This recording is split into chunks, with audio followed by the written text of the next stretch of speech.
vezes, você aprender coisas que não têm utilidade nenhuma. Quer dizer, eu não vou justificar, eu não consigo justificar pela utilidade por que eu tenho que estudar arte.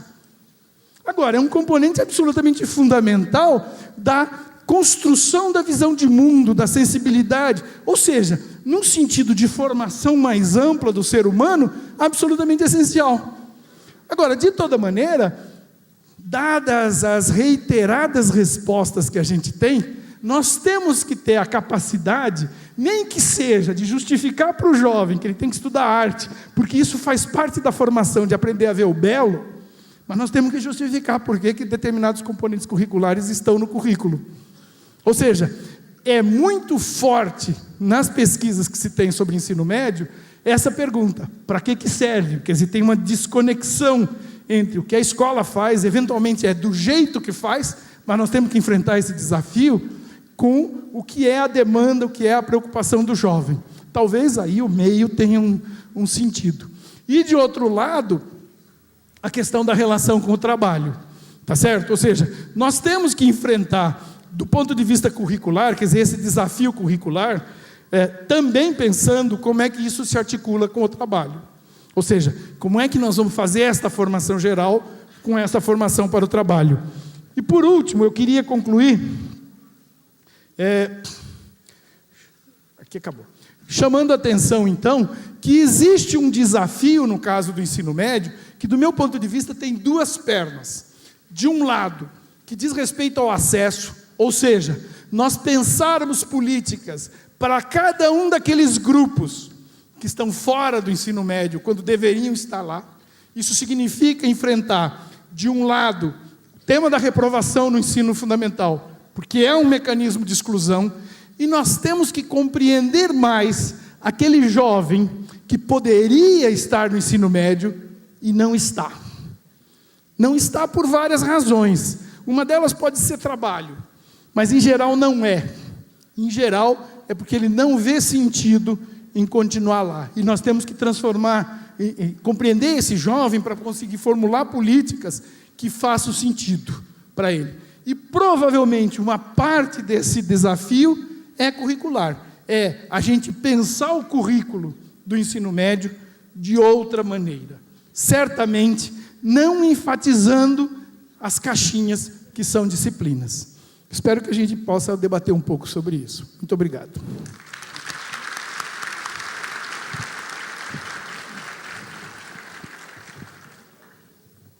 Então, agradecemos a sua colaboração, as suas reflexões, professor Romualdo, e queremos passar alguns informes também ainda com relação às questões que vocês possam estar se fazendo e querendo encaminhar para a mesa. Nós temos uma equipe de apoio organizada aí nas pontas do nosso auditório. Vocês vão localizar circulando com uma folhinha, com a indicação aí, o espaço para pergunta e sugestões, também espaço para vocês se identificarem. A gente gostaria que vocês direcionassem a pergunta para um dos painelistas ou para os nossos professores que fizeram o relato anteriormente, ou, se preferirem, para todos, né, da mesa.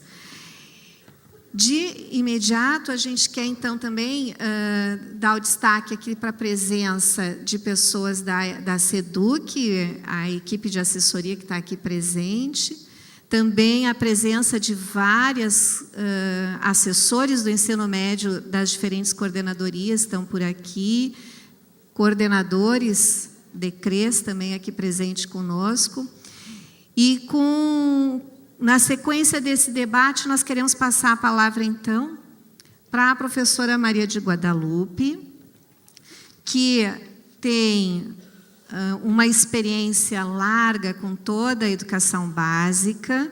A professora Maria de Guadalupe é pedagoga, com habilitação nas séries iniciais aqui pela casa, pela URGS. Também tem letras com ênfase na língua portuguesa e língua inglesa pela PUC, comunicação social e habilitação também magistério séries iniciais. Além disso, a trajetória da professora Maria de Guadalupe tem como destaque a sua participação na assessoria na Prefeitura, na SMED de Porto Alegre, a partir do ano de 1998, na atuação no NAI, Núcleo de Ação Interdisciplinar dessa secretaria. Também foi coordenadora do Serviço de Educação de Jovens e Adultos, seja na Prefeitura, atuou como diretora da escola da EMF Neuza Brizola, assessora pedagógica da Secretaria, também no período de 94 a 95, professora e supervisora em escolas de diferentes escolas da rede municipal de Porto Alegre. Além disso, tem uma interlocução também de assessoria aos movimentos sociais e outros projetos de âmbito nacional, que depois a Lupe pode contar melhor. Acima de tudo, a Lupe hoje coordena a CGMEP, a Coordenação de Gestão do Ensino Médio e da Educação Profissional, de quem eu tenho a honra de fazer parte dessa equipe, né? E aí, Lupe, tu te apresenta com mais vagar e vai contando um pouquinho da tua história bonita aí, como educadora, na medida em que tu apresenta as tuas reflexões. Bom dia a todos e a todas, colegas, professores, assessores, diretores da secretaria, senhor secretário. Bom dia aos colegas que estão nos assistindo em muitos pontos, não é? Muitas universidades, associações, locais que disponibilizaram o seu espaço para que todos possamos compartilhar e realizar essas reflexões que iniciaram neste seminário na noite do dia 2 de junho. Então, é com muita alegria que eu participo desta mesa, que é mais uma prova, não é, que a educação não é linear, é um processo humano e absolutamente não é linear.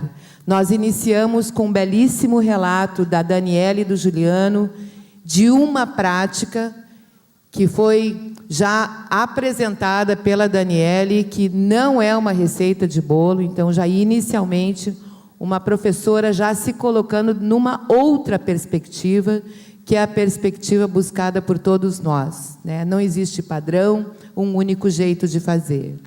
Então, essa mesa inicia com uma prática, ela tem, na sua continuação, uma pesquisa sobre a crise do ensino médio, onde o professor Romualdo traz dados, análise desses dados, e agora ela vai finalizar com a apresentação do que o Rio Grande do Sul, nessa gestão, a partir de 2011, propõe para enfrentar a crise do ensino médio. Então, eu vou encerrar essa mesa, ou seja, né, desenvolver aqui e apresentar o processo de reestruturação curricular do ensino médio no Rio Grande do Sul, que vem ocorrendo desde 2011. Importante também registrar do meu orgulho e do meu agradecimento de poder participar deste trabalho dentro da SEDUC com uma equipe de não mais do que 13 assessores que vem realizando de maneira obstinada e muito apaixonada esse processo, criando diferentes estratégias de formação de professores, não é, colocando essa rede em movimento, em contato, com trocas de experiências, para que a gente possa avançar nesse processo. Então, aqui o meu agradecimento especial à equipe da Coordenação da Gestão do Ensino Médio e da Educação Profissional. Muito bem.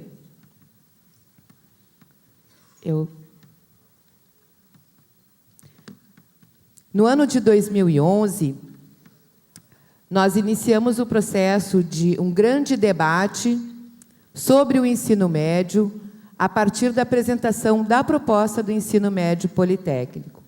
nas conferências, né, pessoal? Então, nós participamos das conferências na escola, no município, na região, depois o movimento interregional, e este grande debate culminou em dezembro de 2011, no Hotel Embaixador, em Porto Alegre, com a participação de mais de 800 delegados, onde foi referendada a reestruturação curricular do ensino médio para o ensino médio politécnico. Também foi firmado, então, como proposição desta conferência estadual, que a reestruturação curricular deveria ocorrer anualmente, ou seja, cada ano, um ano desta etapa. Então, em 2012, os primeiros anos do ensino médio já vivenciaram o novo currículo, que eu vou apresentar em seguida. 2013, primeiros e segundos anos. E em 2014, então, agora a gente fecha o ciclo, não o processo, né, pessoal, porque ele é permanente, mas a gente fecha a efetivação do ponto de vista estrutural mesmo da reestruturação curricular. O processo de reestruturação curricular do ensino médio contempla as escolas de ensino médio curso normal e de educação profissional integrada ao ensino médio. Então, hoje, 1.071 escolas da rede estadual já vivenciam, não é? E têm, inclusive do ponto de vista legal e pedagógico, a vivência, assegurada a vivência do currículo do ensino médio politécnico.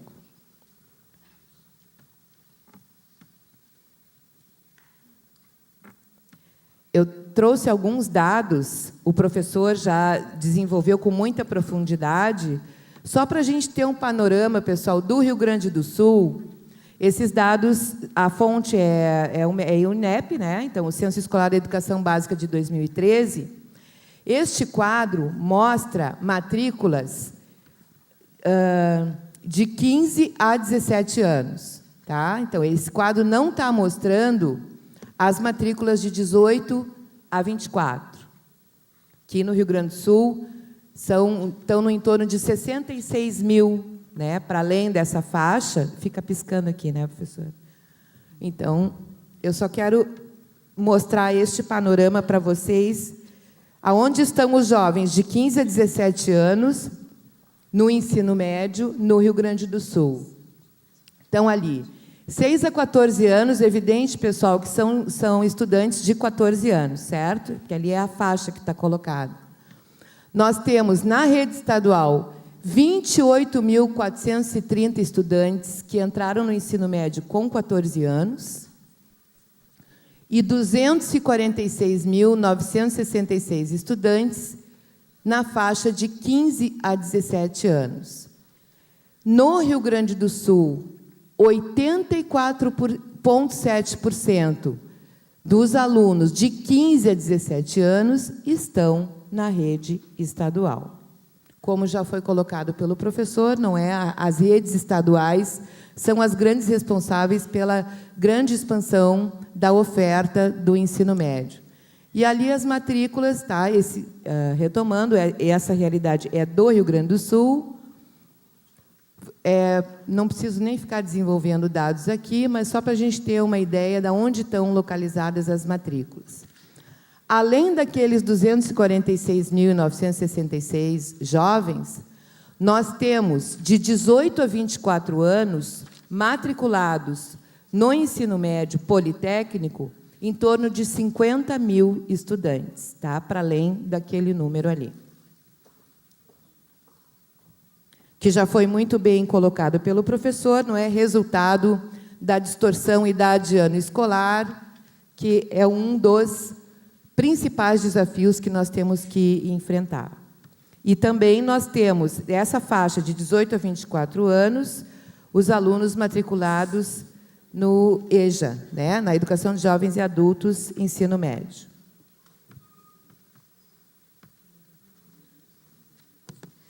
Bem, o ensino médio politécnico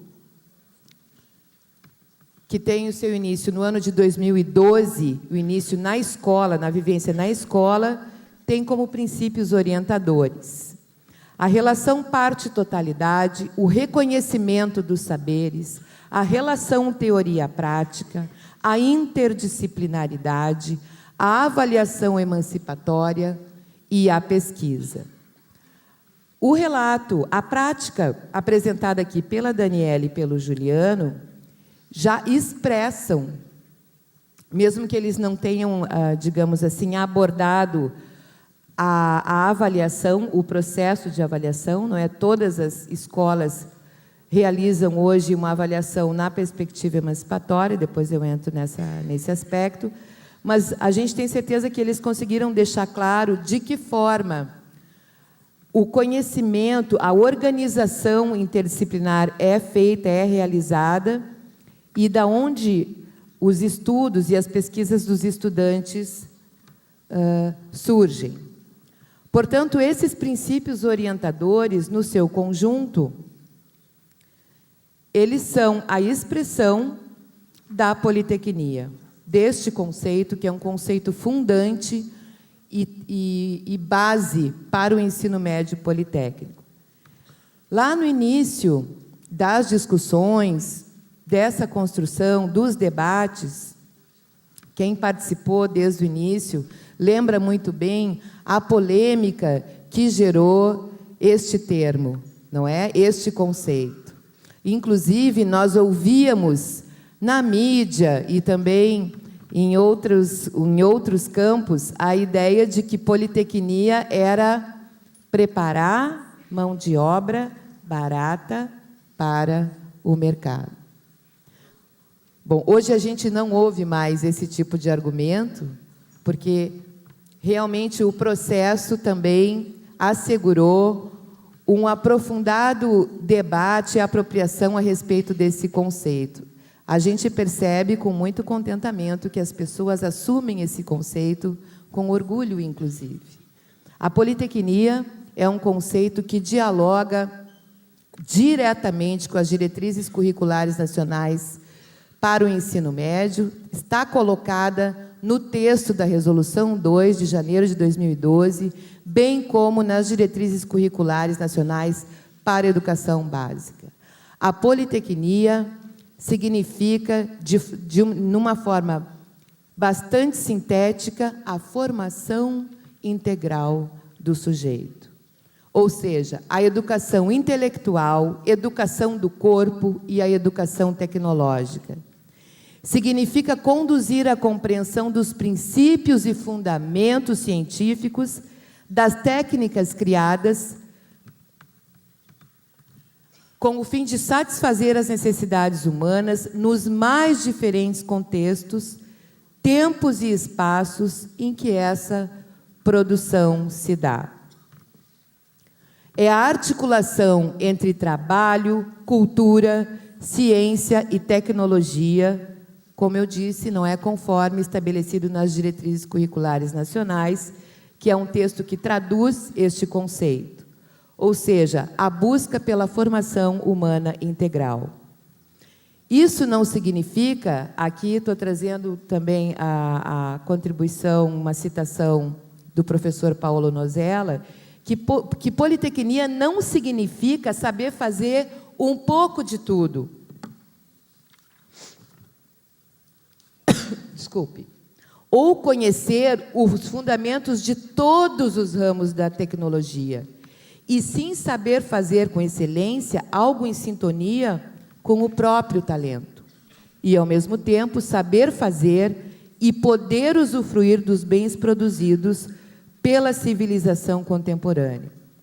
Então, mais uma vez, eu busco fazer uma conexão com o trabalho apresentado nesta mesa, inicialmente, que propicia ao estudante, a partir da área do conhecimento, então a origem da pesquisa, da indagação não é espontânea, nem espontaneísta, ela parte da área, conecta com o desejo, com o anseio dos sujeitos, dos estudantes. Os professores deixaram bem claro de que forma, da onde vêm as indagações, da onde vêm as perguntas, ou seja, de um trabalho planejado de forma interdisciplinar, para que o estudante, a partir, então, do seu interesse, da sua área de afinidade, exerça o seu protagonismo.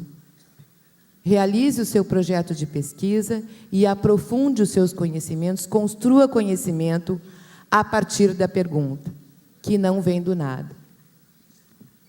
Então, aí está colocada a Politecnia como o principal fundamento, o conceito que globaliza todo o processo de reestruturação curricular e da forma como ele se traduz, tanto na estrutura quanto na ação pedagógica. Aqui 5 pontos fundamentais que revelam a organização curricular do ensino médio politécnico.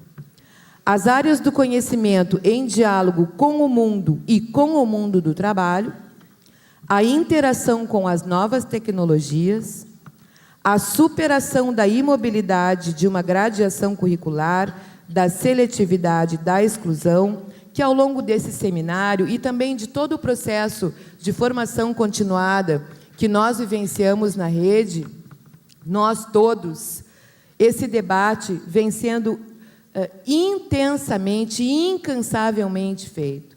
O que significa superar, quebrar com a lógica vertical, com a lógica livresca, com a lógica que trata o conteúdo com um fim nele mesmo, aonde as coisas, os estudos, os conteúdos não fazem o menor sentido. O professor Romualdo trouxe aqui na sua fala uma pergunta que o incomodava, né? Quando o professor, para que serve isso? Realmente, essa é uma pergunta que incomoda e também é uma pergunta que traz em si uma complexidade incrível.